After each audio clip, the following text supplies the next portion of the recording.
nilqakom għal programm ieħor politiku. Ħanibdew l-iskeda tagħna l-ġdida għal din is-sena u l-ewwel guest tagħna huwa s-Sur Neville Gafa. Nirringrazzjak Neville tal-li rġajt ilqajt l-istedina tagħna kif inti qabel Nsellimlek kollox. Malcolm. Wara Grazzi stajt. tal-istedina.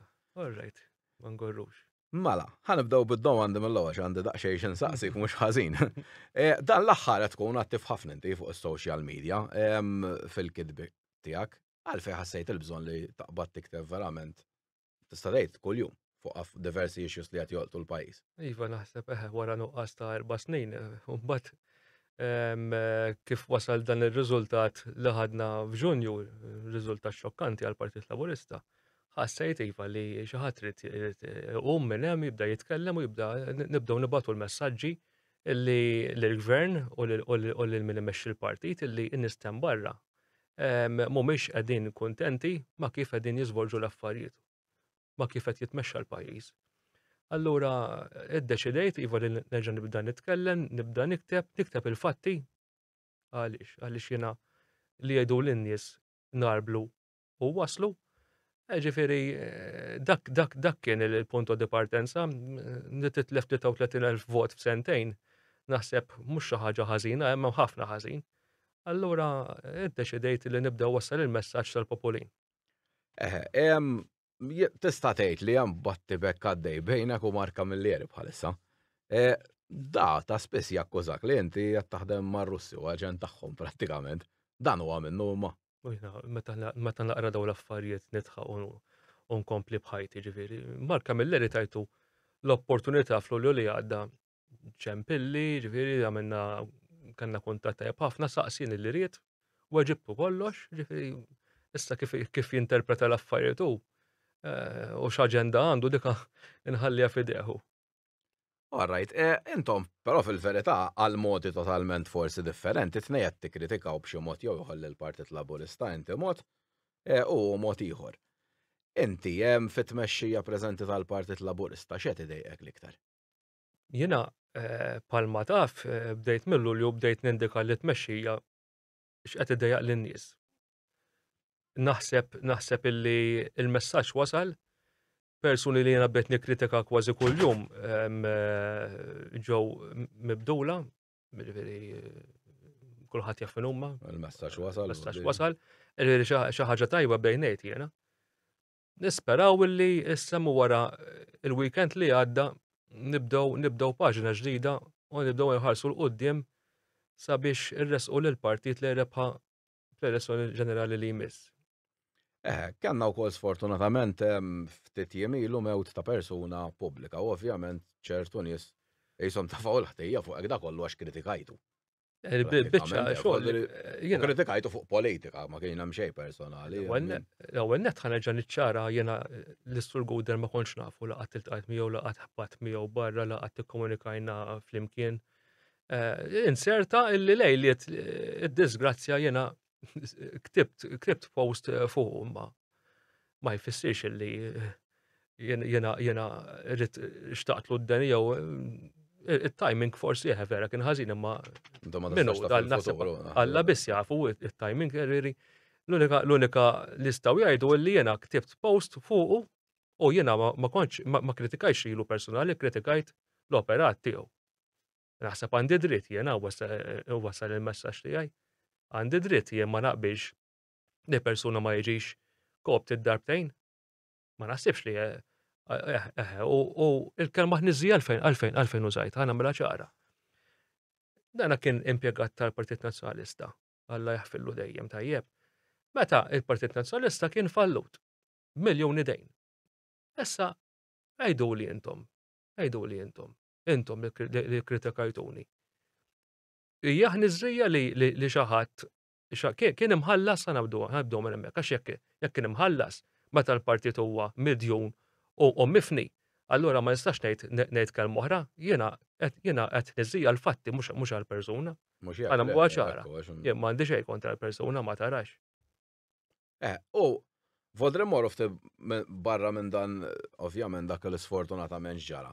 Jenkwitak il-fatt li donnu ħafna nies rridu nkollu jippritkaw daw fuq id-demokrazija, freedom of speech dal-affarijiet. Però appena xi ħadd jitkellem fuq xi ħaġa jekk ma jdoqx għall-wudni daw ċensura teddid bil-pulizija. Taraħ da jisu donnu nisim werrin li jitkellmu fl-aħħar mill-aħħar jispiċċaw.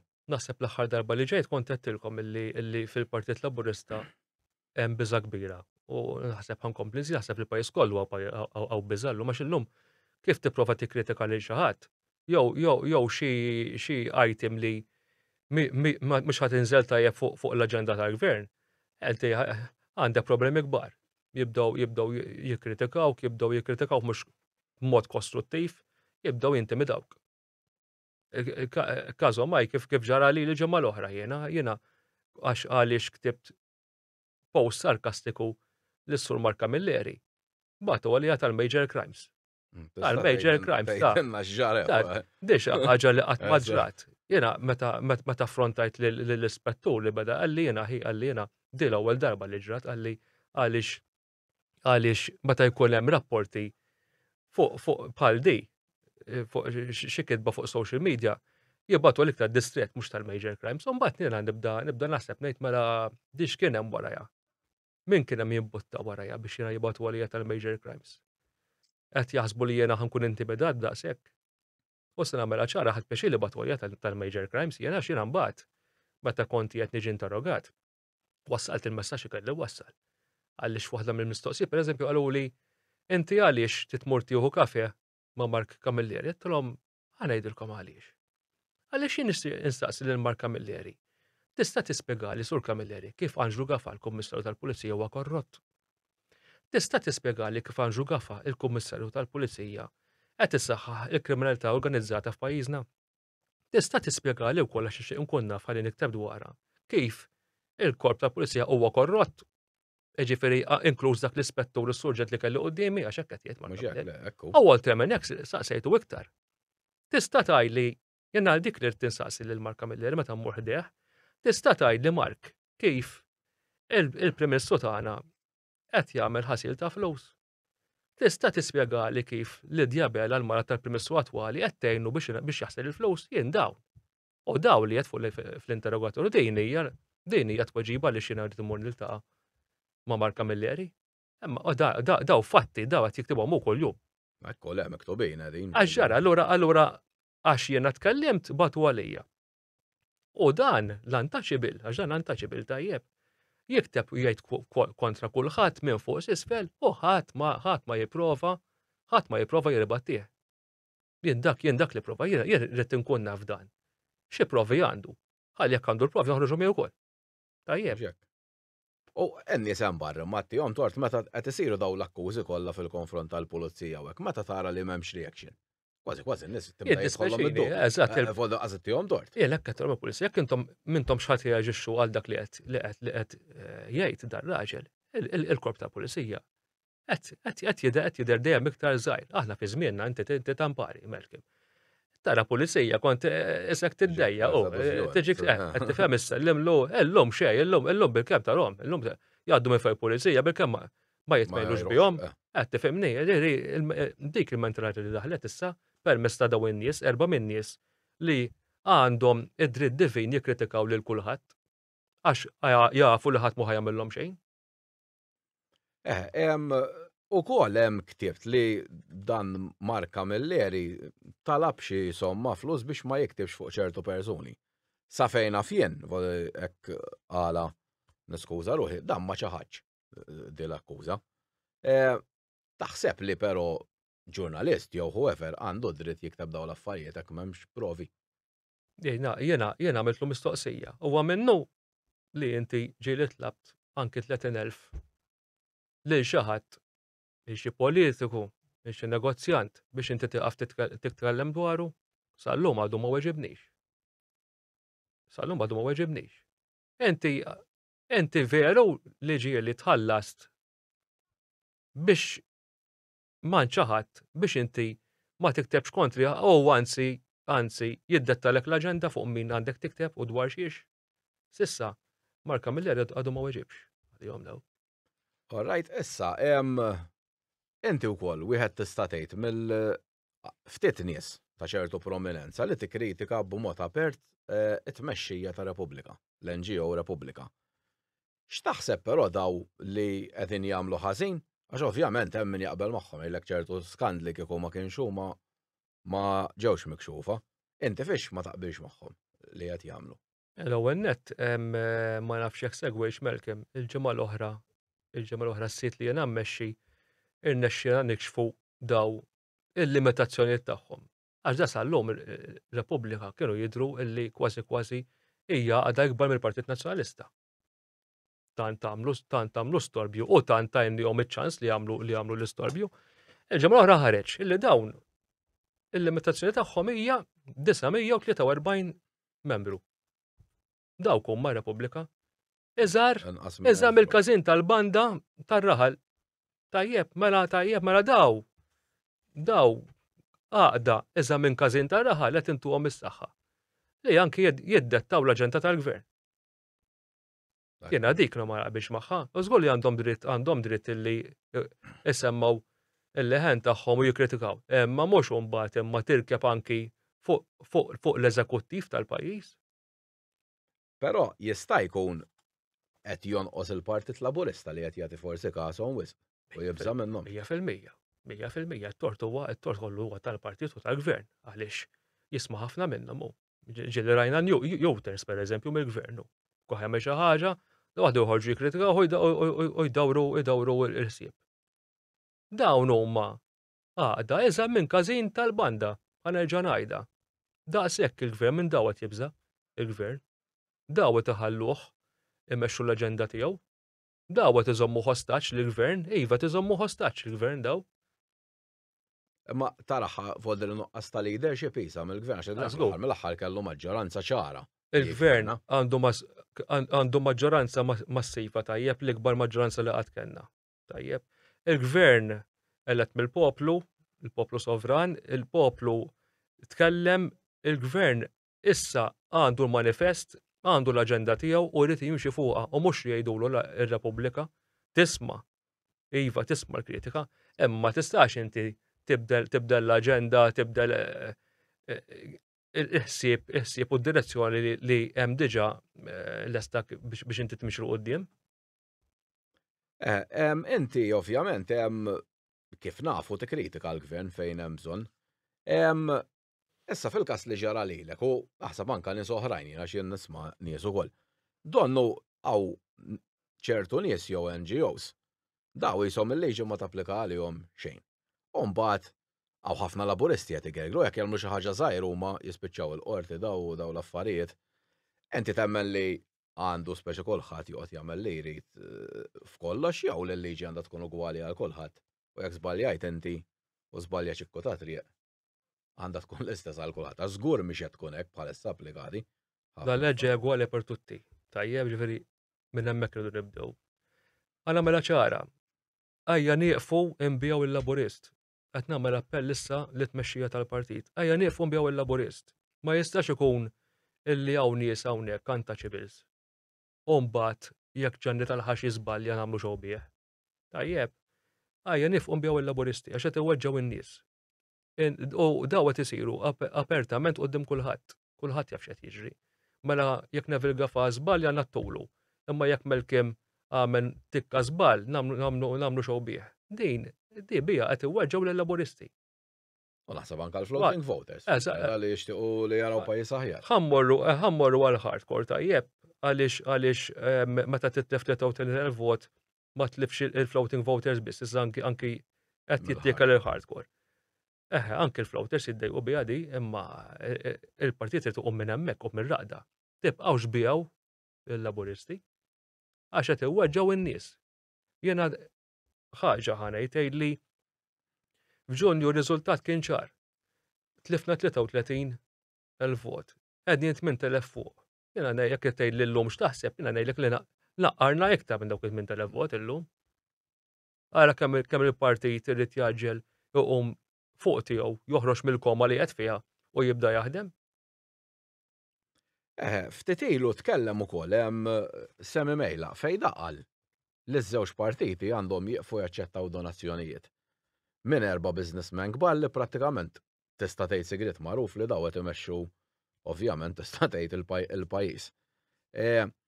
Taqbel li dan għandu jsir għax donnu Da m'għadux il-parti testax tal-ħaddiema u l-middle class li jisu f'daqqa waħda għaw erba' jagħmlu li jridu, letteralment f'kollox, u l-ħaddiema tibati qed naraw nies jitilqu minn Malta minn miskin m'għandu xejn. Taħt rasu qas jaffordja jixxi flet daw kollha huma ċifri uffiċjali mill-NSO li illum xi ħadd waħdu single għaw fuq 90% ma jaffordjawx jixxu post. Daw aċċettabbli taħt il-gvern tal-ħaddiema. Jiena Malcolm rigward il-finanzjament tal-partiti ħanejlek din. Sal-2013 il-gvern nazzjonalista kien kontra din il-liġi tajjeb. Aħna tħanna fil-gvern, bdilna l-affarijiet, bdilna anke l-istruttura fil-partit għaliex. We lead by example. Meta kemm Dr. Muscat leader, daħħanna il-kariga ta' CEO, ok? Għamilnija biex innaqsu l-ispejjeż tal-partit u fl-istess ħin nagħtu iktar ċans għal volontarjat. Ġifieri il-partit hemmhekk kienet inaqqas drastikament l-infiq. Immorru lura l-PN illum. Bernard Gregg kemm ilu leader.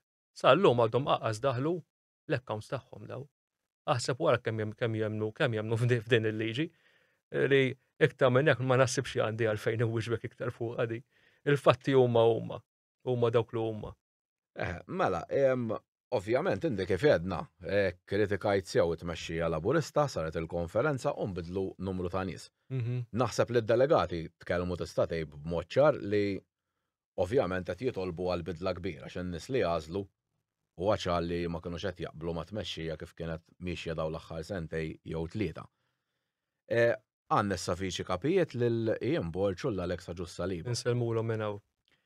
Temmen li daw iż-żewġ persuni jistgħu jerġgħu jibdlu r-rotta tal-partit u anka jerġgħu jġibu lura nies li sfortunatament tal-Partit Laburist ovvjament intilfu għax jew weġġawhom jew ġew użati jew mormija biex fil-verità naħseb jiena kienu daħlu opportunisti flogħhom li ġiġa sparixxew jiġru l-barra. L-ewwel nett jien għandi fiduċja sieħa kemm f'Dr. Ian Borch u kemm Felix ta' Ġussaliba. Nemmen li huma nies li dejjem baqgħu viċin in-nies, huma nies li dejjem baqgħu viċin il-Laburist ukoll, dejjem semgħu lin-nies. Nemmen li ħajkunu qegħdin jagħmlu xogħol tajjeb kemm Dr. Ian Borch bħala deputat mexxej għal affarijiet tal-Parlament u kemm in-naħa Alex li nemmen Alex irid jerġa' jibda jieħu ħsieb il-kumitati distrettwali u l-medja tal-partit li jista' nitkellmu fuqha wkoll. Però ħanamilha ċara. Inut li jkollok l-aqwa nies fit-tmexxija. Jekk il-mexxej mbagħad mhux ħallihom jaħdmu, ħanamilha ċara. Jien ma inti taf ma qgħodx indur mal-lewża. Nemmen fihom, nemmen jsamlu differenza u nemmen li jistgħu wasluna għal-rebħa elettorali, però jekk il-mexxej mhux ħajħallihom jaħdmu, allura jiddispeċini imma naqta' qalbi mbagħad. Semmejt il-medja tal-partit qabel għalmenu saftit snin ilu. Ejsu dejjem il-One TV. Dejjem. Kaxkar kollox tista' tgħid kull kategorija kważi. Da l-aħħar l-affarijiet qed jinbidlu. I mean inbidlu b'mod drastiku. Id-diskussjoni kif forsi konna naraw ukoll f'ċertu programmi kienet tkun hemm id-diskussjoni jidher dawn l-aħħar sentejn tlieta mhux minn hemm bispiċċat mit-TV hemm kollox u hekk. U billi naħseb jiena nemmen li tagħmel iċ-ċensura fil-verità da ma jirriflettix fil-voti, anzi minn għandu ftit melħ jitbiet mill-partit. X'riforma għandha ssir terġa' fil-medja tal-Partit Laburista? Biex jerġa' fl-aħħar mela jiena bħalek nemmen billi tikkritika b'mod ġust. Ma jfissirx inti għax ma taħmilx. Eżatt. Il-dam kif ħana jerġgħu jibdlu l-partit? Ir-rotta. Nerġa' nirrepeti li qed dil-ġimgħa. Il-medja tal-partit qiegħda f'koma. Tajjeb. Qatt ma kienet li net news pereżempju jiġu qabilna fis-surveys qatt ma kienet. Illum huwa sigrit magħruf jekk tkun taf l-aħħar aħbarijiet tidħol fin-net news għaliex il-One News forsi toħroġ 4 sigħat 5 sigħat wara. Dawn l-affarijiet iridu jinbidlu. X'iet jinbidel fil-One. U net iridu jinbidlu n-nies li jmexxu. Għax hekk inti għandek nies ilhom imexxu hemmhekk 20 sena. Jiena naħseb mhux għajjew, naħseb u waqqas għandhom idejat ġodda. Il-ħuta mir-rasa tinten bħalma jgħid il-Malti. Jekk m'intix ħadd tmexxi l-amministrattiv ma nistgħux nimxu quddiem. Ma nistgħux nibqgħu nimxu b'mentalità li kienet tajba 20 sena ilu. Illum ir-realtajiet huma ħafna differenti. Allura għandna bżonn anki hemmhekk ta' demm ġdid. Għandna bżonn idea ġodda, għandna bżonn nies illi jmexxu il-midja tal-partit għall-esiġenzi li qegħdin issa fihom fl-2024. U nemmen illi anke fih dan il-partit għandna nies huma validissimi li jistgħu jagħmlu din id-differenza. Issa sta tmexxija jiena nemmen illi fil-ġimgħat li ġejjin ħankunu qegħdin naraw tibdiliet għaliex issa ħanibdew bl-iskeda ġdida. Jekk ittija daqqa tajn fuq tara li ħadd tkun skeda vera fjakka. Ġifieri u ħanerġa' ngħid waħda mill-challenges li għandu Alex Saliba hija l-media u nemmen li ħajasal, nemmen illi jekk iħalluh jatwa dak li għandu jatwa, ħanerġgħu naraw il-media tal-partit fejn kienet qabel fuq. Jista' jkun it-tmexxija preżenti tal-Partit Laburista, speċi kulħadd rajna dal-aħħar jisa ġiet moda. Kulħadd irid l-żgħażagħ fil-partit li hija xi ħaġa tajba li jkunu involuti, però donnu min kellu daqsxejn esperjenza u hekk mhux tal-leħbewh, remewh prattikament. U ovvjament inti trid l-esperjenza fil-ħajja biex tmexxi tiddilja man-nies.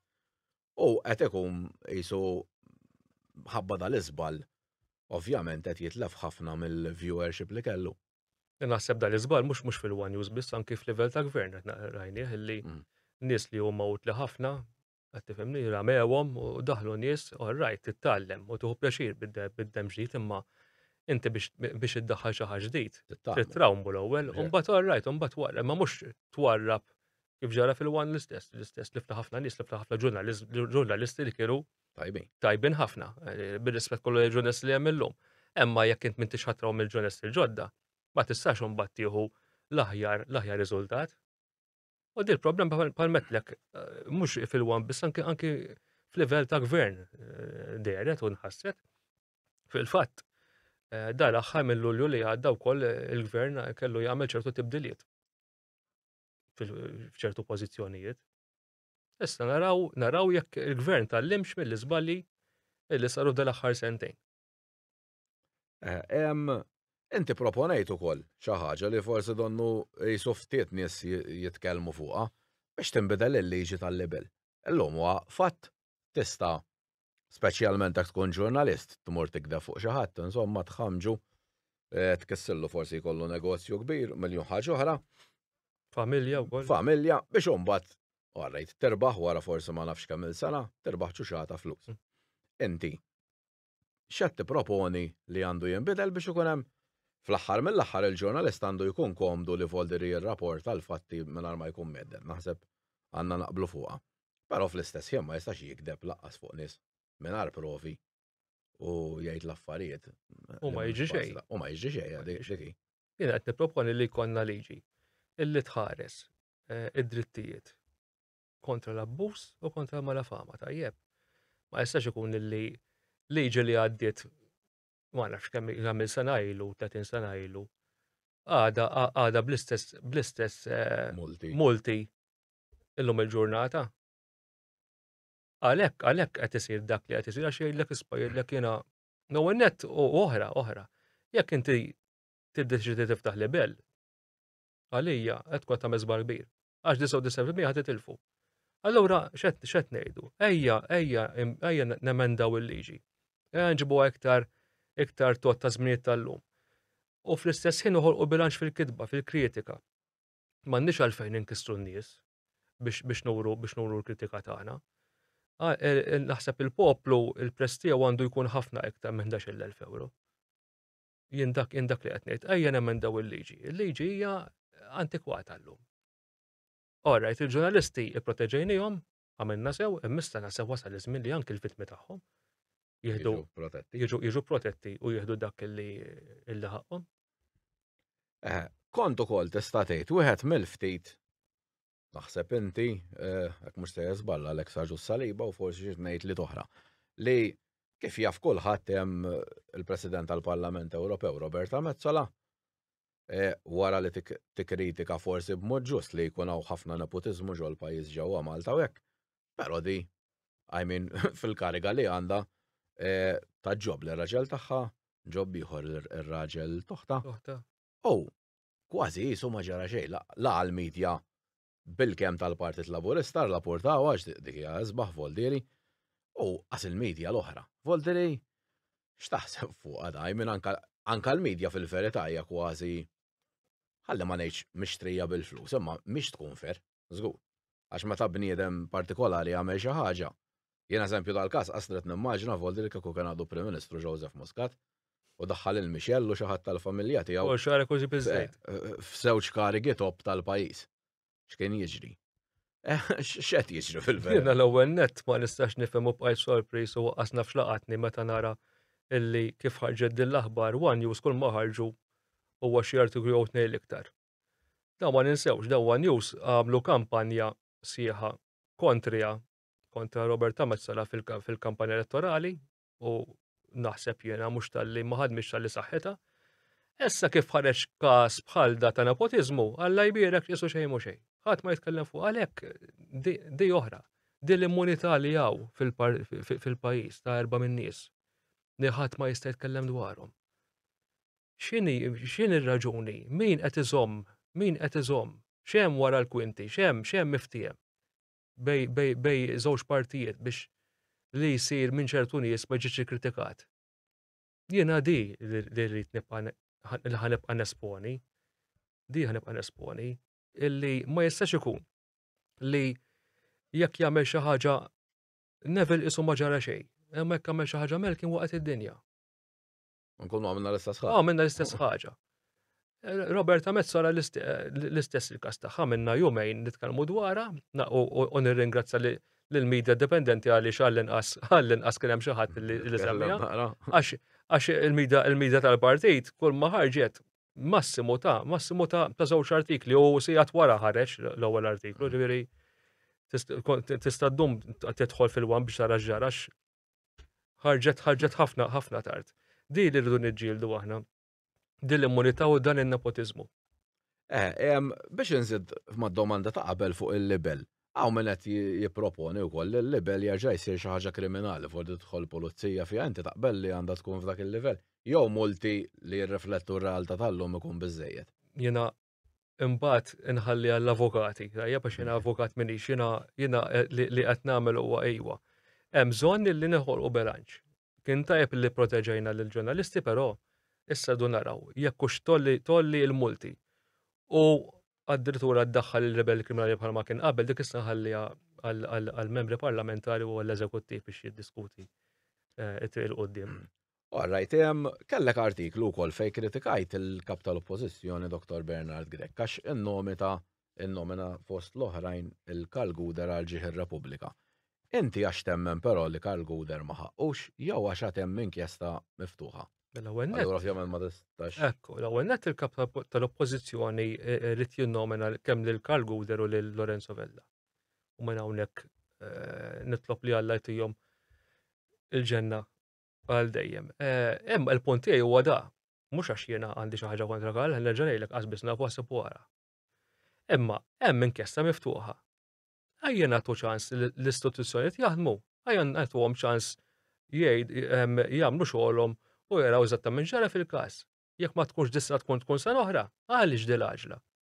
U ħammullek oltre minn hekk, għaliex din l-għaġla ta' Roberta Bella Prim Ministru li l-bieraħ ukoll ħabbar li qed jaqbel mal-kap tal-Oppożizzjoni biex narġu nagħmlu intuhom ġieħ Repubblika. Ejja nistennew naraw se joħroġ mill-inkjesta. X'inhi din l-għaġla?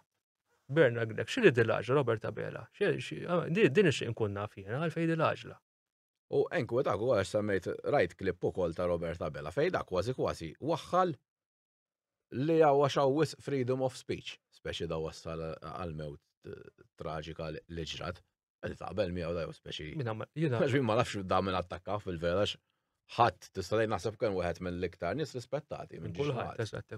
Volderi ma nistax nifhem x'inhi r-raġuni li waħħal għax kulħadd qal jgħid li jrid u dal-affarijiet. Jiena ma nafx kif freedom of speech jew ma nemmnux. Ma nafx kif ġie għal dak ir-raġunament, qed tifhimni, hemm inkjesta miftuħa ma nixtieqx noqgħod nidħol u nitkellem dwarha, ma nafx minn fejn ġab ir-raġunament, ġifieri issa jekk jafx fiha l-inkjesta u ma nafx imma jien dik nista' ngħid. Jiena nibqa' nsostni. Ejja nħallu il-pulizija taħdem, il-maġistrat jaħdem jew taħdem. Meta jkollna l-inkjesta magħluqa mbagħad all right nimxu. Mela le ma nippremjawx il-Karl Guder u lil Lorenzo Vella u nagħmilha ċara li huma żewġ każijiet differenti. Mhux hekk le. Wieħed sfortunatament kienet traċedja u l-ieħor kien marit, ġifieri jiena m'għandi xejn kontra li nagħtuhom dan il-ġieħ, imma naħseb illi bħalissa irdu nkunu iktar kalmi, iktar nimxu bil-mod, inħallu l-istituzzjonijiet jaħdmu u meta jkun hemm kollox magħluq u jkun hemm ir-riżultati imbagħad nimxu minn hemmhekk. Mela, ħanaqbiżlek issa fuq problema li hawn fil-pajjiż li kulħadd tista' tgħid isset jaqbel fuqha u qed jitkellem. L-imbierk overpopulation. Nafu li il-pajjiż ovvjament għandu bżonn numru ta' ħaddiema għax bejgħanna l-birth rate baxxa. U ovvjament l-ekonomija kibret forsi b'mod maġġel ukoll daw l-aħħar 10-12 sena, però huwa fatt anke mill-Eurostat l-istatistika li toħroġ li daw l-aħħar speċjalment 4 snin tant kemm ġew nies kellna l-economic growth kbira, però l-pagi kull ma żdiedu 2.3%. Voldri ovvja li qed iġġib cheap labor biex tibqa' għaddej. U mbagħad għandek pajjiżi oħrajn fl-Unjoni Ewropea li eżempju l-ewwel pajjiż li iktar fejn żdiedet il-pagi kien l-Ungerija. Ironikament li l-Ewropa ma tantx jaħmluh. Daw il-pagi hemmhekk żdiedu b'16% voldri f'sena. Taħseb li qegħdin overpopulated u l-bilanċ issa kif ħanerġgħu nsibu għax din mhix soluzzjoni faċli li naqbdu ngħidu isma' daqshekk ġew barranin jew ħanibagħtu 50,000 lura għax ovvjament jikrolla kollox kif ġiet is-sistema. X'jista' jsir imma issa b'mod tangibbli? Inti semmejt l-Ungerija, tajjeb jiena nemmen li bħali naħseb anke Maltin oħra jmorru. Jekk mhu l-Ungerija, tidħol fir-ristoranti, fil-lukandi, f'kull imkien. Li f'Ungeriżi ma tarax jaħdmu. Anke l-Italja u Spanja għodrina xi ħaġa hekk jisa di ta' Ġifieri x'qed jiġri, x'hemm ħażin, x'hawn ħażin hawnhekk u x'hemm tajjeb hemmhekk biex in-nies tal-lokal qegħdin jaħdmu u hawnhekk ma ssibx Malti jaħdem f'dawn il-postijiet. Minn hemmhekk titla' naħseb. Il-fatt kien fatt ukoll li l-ekonomija tagħna kibret b'mod maġġel u kbir f'temp ta' qasir, naħseb li jaqqas aħna bħala gvern ma konna qegħdin nistennewha u naħseb illi peress li ġiet fuqna kif ġiet ma naħsibx li konna preparati biżżejjed. Ejja ngħidu l-verità, Alla ħasbawx daw il-barranin jaħdmu Malta, issa tista' toqgħod tgħid għax dak minn hemm u dak minn hawn. Ma tarax Maltin jaħdmu. La fil-catering, la fit-tindif, ġifieri Alla ma ġibniex dawn in-nies. All right, jiena nemmen illi issa għandna mmorru għal next step li jkun iktar nies ta' kwalità. Illi bħalma bdejna ngħidu qabel il-programm li inti mort ġo ristorant u ġie jaqdik waiter barrani li jaffejri tipoġġi l-furketta u s-sikkina li ma naħa. Dawn inħasseb issa rridu nafsu iktar aħna fuq ħaddiema ta' kwalità. Għaliex li kiekum għajja nkunu ċari li ma kinux il-ħaddiema l-ekonomija ma kienx ħad ikber daqshekk ukoll. Li ma kinux dawn il-ħaddiema barranin. Ma kienx ħajkonna dan il-growth u dan il-ġid illi gawdejna minnu. Ovvjament wasal żmien noħolqu bilanċ. Għax imbagħad in-nies tisma' in-nies hija rrabjati, in-nies għajjanin. Għajjew minn din il-problema. Però nistgħu insolvuha billi issa mmorru għal nies ta' aktar kwalità. Kif prattikament qalu ftit ilu wkoll iċ-Chamber of Commerce qalu ma jistax ikun jibqgħu joħorġu iktar permessi supermarket, malls ta' ħwienet kull X'ħadd jaħdem fihom? Għax xi ħadd irid jaħdem u anke naħseb qed nispiċċaw fl-aħħar mill-aħħar flok niġġieldu fuq il-kwalità niġġieldu fuq il-pagi. Tagħmel ħajat l-inqas biex joħroġ bl-irħas li naħseb m'għandix tkun jiena għax ma ħajgawda ħadd minnha di fil-verità ħlif forsi ftit nies. Ekku, irdu naraw bħal kollox irdu naraw kif naħolqu l-bilanċ u ħansibu sistema biex intejbu il-livell ta' xin anke tagħhom dawn in-nies. Imma irdu nafsu ta' fuq il-kwalità issa. Mela, issue oħra li tolqot li jenna bħala Malta anka bħala membri fl-Unjoni Ewropea hija dik tan-neutralità. Aħna suppost ma tħanna fl-EU marbutin biex in-neutralità tagħna tiġi tibqa' safe, però donnu ftit jisu l-gvern qed iċedi l-oppożizzjoni ovvjament mhix qas titkellem fuqha, għax ovvjament għandhom ir-Roberta Mezzola hemmhekk ma jistgħux jikritikaw għax inkalli jisom jiġu jikritikaw il-tagħhom stess. U sfortunatament iktar tkellimna s-sena l-oħra u baqgħet għaddejja l-gwerra li hemm bejn l-Ukrajna u r-Russja, anzi iktar donna qed tersaq hawnhekk għax di. Taħseb il-gvern għandu jibqa' sod fuq in-newtralità u ma jħallix il-foreign policy tal-pajjiż tiġi dettata mill-EU. Għax pratikament hekk qed jiġri, I mean, li jgħidulu jagħmel. Naħseb illi il-gvern meta qed nitkellmu dwar foreign policy, apparti li nżommu il-punt kardinali li Malta hija newtrali, nemmen illi alright, ir-realtà hija li aħna membri fl-Unjoni Ewropea. Iżda aħna pajjiż żgħir, Melki, aħna għandna bżonn lil kulħadd. Ma nistgħu nagħlqu bibien il-ħadd. Diġà ħraqna ħafna relazzjonijiet ma' ċertu pajjiżi dal-aħħar snin minħabba il-pressures li kellna mill-EU. Ma naħsibx illi għandna nibqgħu mixjin fi triq illi inkomplu ntellgħu il-ħitan ma' ċertu pajjiżi. Bħal Russja pereżempju, bħal Ċina.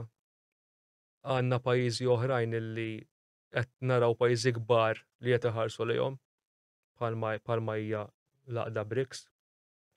Xahrejn ilu kellna anke l-President Franċiż għamel stieden lilu nnifsu biex jipparteċipa fil-laqgħa li ġejja tal-BRICS, ġifieri naħseb wasal iż-żmien li nerġgħu nibdew noħolqu l-bilanċ li konna noħolqu fi żmien Mintoff. Fi żmien Mintoff konna nħarsu lej il-pajjiżi kbar u mmorru u naraw aħna x'istgħu nġibu minn għandhom. Aħna membri fl-EU, okej, imma l-EU illum x'tista' ttina aktar milli tatna.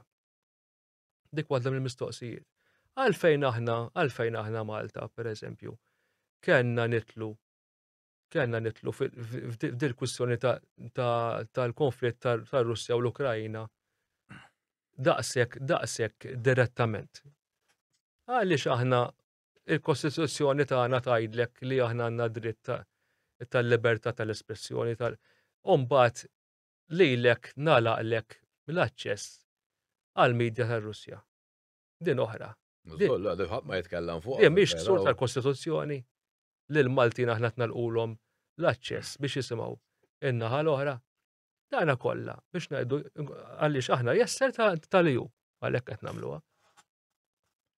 Semmejt tajjeb il-BRICS li dawwa grupp li qed jikber b'rata maġla, diġà qabeż voldi li aktar għal-flus li jiġu ġenerati hemmhekk ħabba li hemm pajjiżi enormi ġo fiha. Dikbar. U akbar minn dak tal-EU. Ekku. Apparti minn hekk għandhom l-average age tal-population hija ħafna iżgħar minn tal-EU, voldi li hemm ħafna vantaġġi ġo fiha. U t-Turkija wkoll talbet biex tissieħeb dal-grupp. Issa t-Turkija għal minn forsi ma jafx kienu xtaqgħu snin ilu jidħlu fl-EU. Li ovvjament bħas-soltu tgħidlek tittamel bil-forsi hekk u bil-forsi hekk insomma ħafna affarijiet. Jekk tidħol it-Turkija ovvjament daw ħajissaħħu ħafna iktar għax forsi ukoll in-nies tajjeb li jkunu jafu l-BRICS ma toqgħodx tindaħallek kif tgħix ġo pajjiżek. Ekku. Imma just group biex jaħdmu flimkien fejn jidħlu finanzi u hekk kif kienet liħu fil-bidu. Eżatt. Voldi dawk jisom waqfu hemmhekk. Issa inti semmejt il-BRICS. Ellum il-ġurnata taħseb li liju għada daqshekk rilevanti daqskemm taħseb fid-dinja.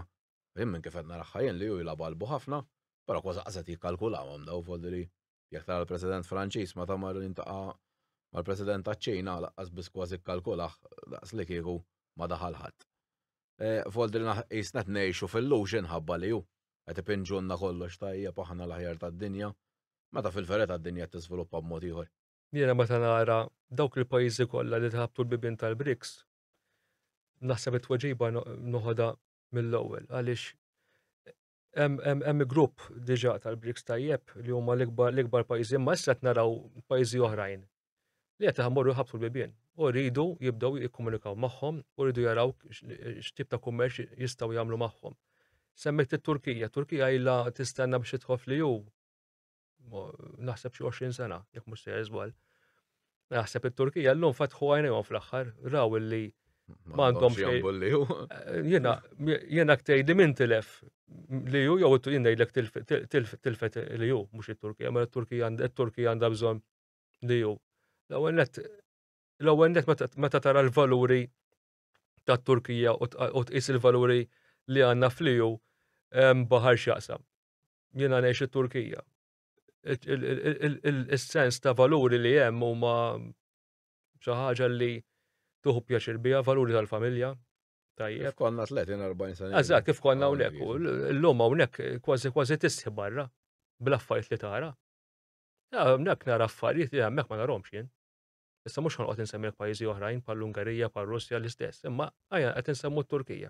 Ġifieri jekk it-Turkija qatt ma tista' tidħol fl-EU għax ħadbaxxi l-valuri tagħha, speċjalment il-valuri tal-familja.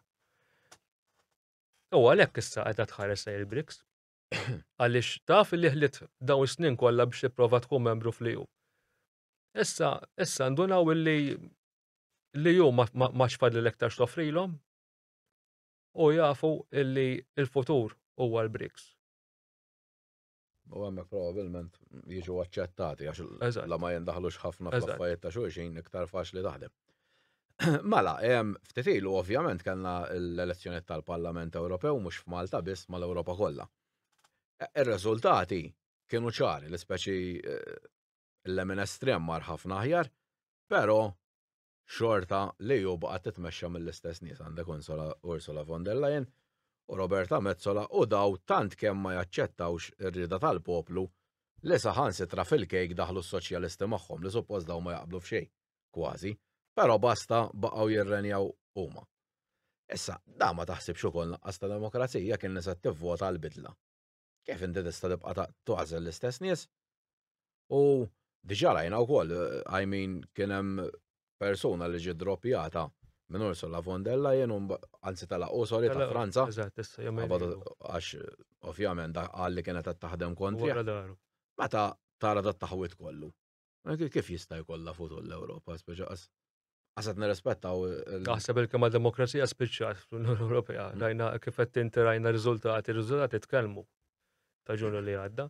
In-nies qed jaqilbu iktar lej il-lemin għaliex mhumiex kontenti bit-tmexxija tax-xelluk.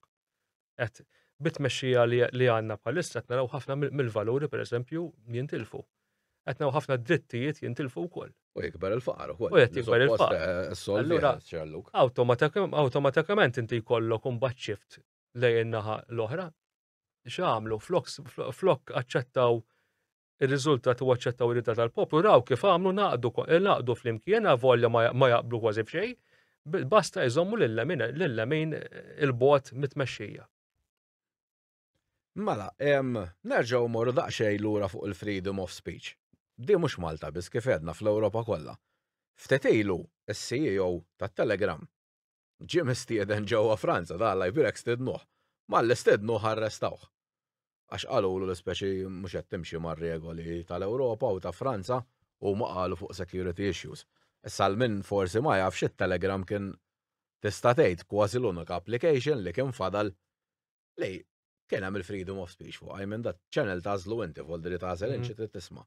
Però dan ukoll li jtihom fajnhom, iriduk bil-fors tisma' li jridu huma. Taħseb li meta tara xi ħaġa bħal di wkoll minn ġo pajjiż kbir bħal Franza li suppost daw benniena tad-demokrazija u kollox, verament qed nitilfu kollox. U forsi n-nies mhux jirrealizzaw laqqas x'qed jiġri. Kif qed inti Telegram hija l-unika application li tħallik titkellem u qed timxi qed taħdem free, għandek il-freedom of movement. Issa, huma qegħdin jgħidu illi Telegram saħħet il-komunikazzjoni u l-messaġġ Russu hija veru. Imma mhux qed jgħidu xi ħaġa oħra wkoll. Hemm anki gruppi Ukreni li qed jużaw it-Telegram. Għandek anki forzi militari Ukreni li qegħdin jikkoordinaw tru Telegram, ġifieri jiena naħseb illi wara din il-mossa kien hemm l-Amerikani fiha. Għaliex ilhom jitkellmu kontra Telegram. Telegram illum Alla ħasmawx Telegram għax ma nkunux nafu r-realtà. Dik li ju, dik id-demokrazija, dik il-freedom of speech, illi noħonqu il-min qed jagħti l-opportunità, il-voċi eżatt li inti tkun taf x'qed jiġri naħa l-oħra. U l-iskużi li ġabu huma radikoli u ġifieri. Imma il-verità hija dik hu li da mhumiex komdi bih għaliex qed iħalli il-medja Russa twassal il-messaġġ li għandha twassal. Fodri tant kemm jafdaw il-poplu daw li jridu Eżatt. ma naħa waħda biss. Naħa waħda biss, eżatt hekk hu. Mela, naqbżu daqsxejn ukoll fuq l-Amerika. F'Novembru li ġej għandna l-elezzjonijiet ġewwa l-Amerika, Biden irtira ovvjament mit-tiġrija għax ovvjament kulħadd kien jaf li saħħtu mhix tippermetti, però mbirrik alla l-medja wkoll dak kienu jgħidu li Trump huwa marit u kien għadu tajjeb. Ma insomma. Kif taħseb se tiżvolġi issa l-elezzjoni ġewwa l-Amerika u x'effett ħadħalli din fuq l-Ewropa għax fil-verità aħna mifhimni. Malta vera tagħmel dak kollu li tgħidilha liju, però liju tagħmel dak kollu li jgħidulha l-Amerika mbagħad. Fodri ħajinbidel xi ħaġa taħseb jew kollox ħanibqgħu. L-ewwel nett nittamaw li fadal ftit ġimgħat u nittamaw li Trump jibqa' ħajja għaliex diġà kellu żewġ attentati u l-bieraħ ukoll sabu xi bombi wkoll. kien hemm karozza bomba lesta fejn kien ħajkollu eżatt il-gathering politiku. Jiena naħseb illi id-dinja għandha bżonn lil Donald Trump lura bħala President fl-Amerika. Jiena bħal metlek l-aħħar darba. Jien kont wieħed minn dawk li kritikajtu ħafna meta kien President u qatt ma sapportjajtu, però illum naf illi kon żbaljat u naf illi kemm ħadmet il-mainstream media fuqi personali biex jinnoħda kontrih. Donald Trump għalhekk ma jridux jitla' anke il-mainstream media, da letteralment qed jiġi kontra kulħadd. Għandek id-Demokristjani, id-Democrats, għandek is-CIA, FBI, mainstream media, għandek kollox kontrih. NGOs kollox kontrih. U kif kont qed ngħidlek jiena waħda mill-ġidiet ta' Trump hija l-valuri. Il-valuri tal-familja li ntilfu fl-Amerika. Dena waħda mill-wedi li qed jagħmel. Issa ma tmur l-Ewropa, żgur l-Ewropa. Il-biża tal-Ewropa hija waħda, diġà qal Trump illi dik nitla President jiena l-Amerika toħroġ minn NATO. Bum, diġà waħda. Diġà daqqa kbira l-Ewropa din. It-tieni nett, da diġà qal mhux ħajbqa' jissapportja lill-Ukrajna għall-gwerra. U wieħed li f'24 siegħa ħajsib soluzzjoni. Ejja morru ngħidu wisq kmieni. Imma nemmen li għandu rieda u nemmen li ħajasal, u nemmen li għandu pjan. Kien President ma kienx hawn gwerra dik. Eżatt, jiġifieri dak hu l-inkwiet li għandhom kemm l-Amerikani mhux bħala nies l-istituzzjonijiet. Min imexxi għaliex diġà jaraw illi il-magna tal-armamenti tista' jkun. ħatkun issiġillata. U mill-aħħar tal-Ewropa l-istess. L-Ewropa huma komdi bid-Democrats ħalli ikomplu jaħdmu flimkien għal kontra Vladimir Putin u Russja. Biex nerġgħu mmorru daqsxejn lura l-mainstream, mela il-Trump tista' tgħid diġà ppruvaw joqtluh tliet darbiet. Kellna l-President tal-Slovakkja kienu attakkawh kważi qatluh. Kenna xi nies li appartjenu fil-partit ġewwa l-Ġermanja tal-lemin estrem ġew attakkati wkoll fiżikament u spiċċaw l-isfer. U Alla jbirek da għal-mainstream media qisu ma jiġri xejn. U mbagħad però jekk xi ħadd minn tal-lemin jien naf jobżoq fuq xi ħadd tax-xelluk l-aħħar tad-dinja u da teddida d-demokrazija u dal-affarijiet kollha. Taħseb li n-nies immisset jindunaw li il-medja tikdeb fil-verità għall-mainstream? Tant in-nies qed jindunaw li l-Ewropa bblokjat ċertu media.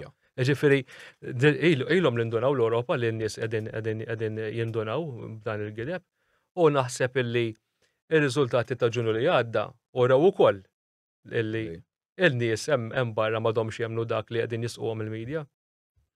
Mela, Neville, ħammorru għall-aħħar domanda, għaddejna ħafna topics differenti. Mela, x'taħseb li għandu jsir fl-immedjat ġewwa Malta biex Malta terġa' tieħu r-ruħ? Jonqos anke d-gergier, traffiku, nafu x'inhu huma l-problemi at this point. Imma x'għandu jsir? Il-gvern x'għandu jagħmel? Naħseb il-gvern għandu għennet għandu l-manifestu għandu jaħdem fuqu. Dika hija weda elettorali u allura il-gvern għandu jimxi fuq il-manifest. Jekk tara manifest konna minna 4 snin ilu, mhux 4 snin, sentejn ilu issa. Naħseb kieku il-gvern jimxi u jatwaħ kollu, nkunu ħafna aħjar. Għandek ministeri li diġà ikkavarjaw 50-60% minnhom, imma għandek ministeri oħra li jonqoshom jaħdmu Jaqfu sew. iktar. Okej, jista' jkun li mhux it-tort tagħhom, jista' jkun li ċ-ċirkostanzi li tfaċċaw dal-aħħar allura kellhom imajnaw daqsxejn, imma iva, naħseb illi jekk jibdew jisimgħu iktar lin-nies u jisimgħu lill-esperti u jieħdu l-pariri tagħhom, naħseb m'għandix tkun daqshekk triq diffiċli biex nerġgħu insibu dak il-momentum li kellna sa sentejn ilu. Mela, nirringrazzjak ħafna Neville għax kienet diskussjoni interessanti ħafna u forsi l-qoddim jerġa' jkollna ċans nerġgħu Grazzi dejjem. Nħares niddiskutu il-qoddim. affarijiet oħra. Nirringrazzja t-telespettaturi li kienu magħna llejla u nħeġġixkom biex tarawna l-ġimgħa d-dieħla wkoll. Grazzi ħafna.